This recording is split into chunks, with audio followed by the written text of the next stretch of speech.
I recently got a new Nintendo 2DS XL, and whenever I get a new console, I always go to the digital shop. Even if I already got some games for it, I always go there. Anyway, while I was searching the eShop, I decided to look into the new releases tab. I was surprised there was one in the first place, because the 3DS was discontinued in March 2017. Yeah, the 3DS was discontinued in September 2020, but come on.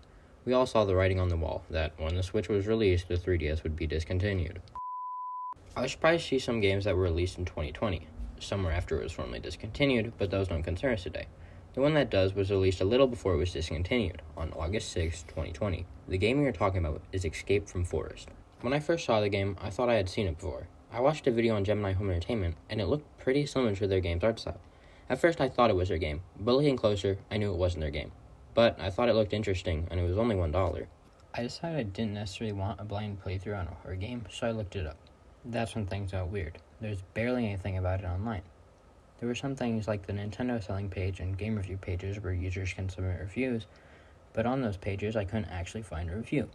This creeped me out a little, but I decided it was only $1, why not give it a try? Loading up the game, you're greeted by the logo and the words Random Spin, the developers of this game. Then it cuts to the moving screen with the view of a forest. Once you press start, you are launched straight into the action. You can move left to right by using the Y and A buttons, the left and right D-pad buttons, the circle pad, and the left and right bumpers. When you actually get to playing the game, it feels off.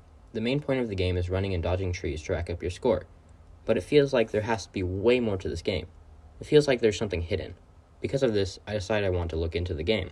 So I started trying stuff. I tried staying in the start screen for a while. Nothing. I got a score of 666. Nothing. I tried using the Konami code. Nothing. I tried playing the game at 3 a.m. Nothing. At this point, I was pretty stumped. I didn't know what else to try. It seemed like there has to be something else to this game, because there's no way it's just this. After a bit of searching to no avail, I decided to look into the game developers, Random Spin. Well, there isn't too much on them. I couldn't find an official website for them. Their Twitter and Facebook haven't been active since March 2019 and November 2019 respectively, and have a total of 5 posts, none of which were on Escape from Forest.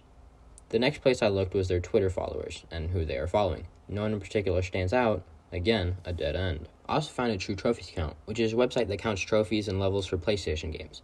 It's not really important as we're talking about Nintendo and not PlayStation. It shows the games they've made, but again, there was an Escape from Forest. So both these leads have turned to dead ends. My next lead was Vadman-Gavton, the publisher of the game, and again, there wasn't much on him. I did find a Nintendo Life profile and a Push Square profile though. The Nintendo Life profile averaged 1 star and showed 2 games, again, neither of which were Escape from Forest. On their Push Square profile, I couldn't find any games. I found one more thing on Vadman-Gavton that blows this whole thing out of the water, but not in the way I thought. I read a post titled, and I quote, "The Random Spin / Igor Gavton / Vadman-Gavton games are a masterpiece of trash," on the 3DS subreddit by user / Ninja Weedle. Well, I read it. Today I'd like to bring up the French duo Vadman and Igor Gavton. They are responsible for such masterpieces as Azure / Rainbow / 3D Snake, Igor on 3DS and Wii U, as well as the Google translated mess that is Cycle of Eternity Space Anomaly Vadman / Random Spin. These games are still releasing with no sign of slowing down. They all use the same font and horrible, unresponsive touch-based menus. I wouldn't be surprised if they just use a template and stock assets for most of these. So why do I bring these guys up today? One reason is at their current rate, one of their games may just be the last game to release on the 3DS. The other, that is, all their games are so hilariously bad, I'm surprised more people don't talk about them more. I love Cycle of Eternity Space Anomaly, solely for how hilariously awful the dialogue is. Have you ever bought one of their games? If so, which ones? Edit. They now go under the name VG and IG.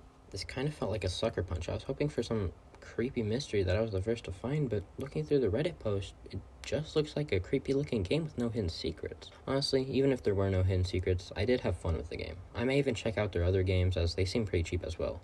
If you have a 3DS, I'd honestly recommend picking one up. I can personally recommend Escape from Forest as it's very cheap and some mindless fun. Since the 3DS was already discontinued, there's no doubt they're going to shut down the eShop.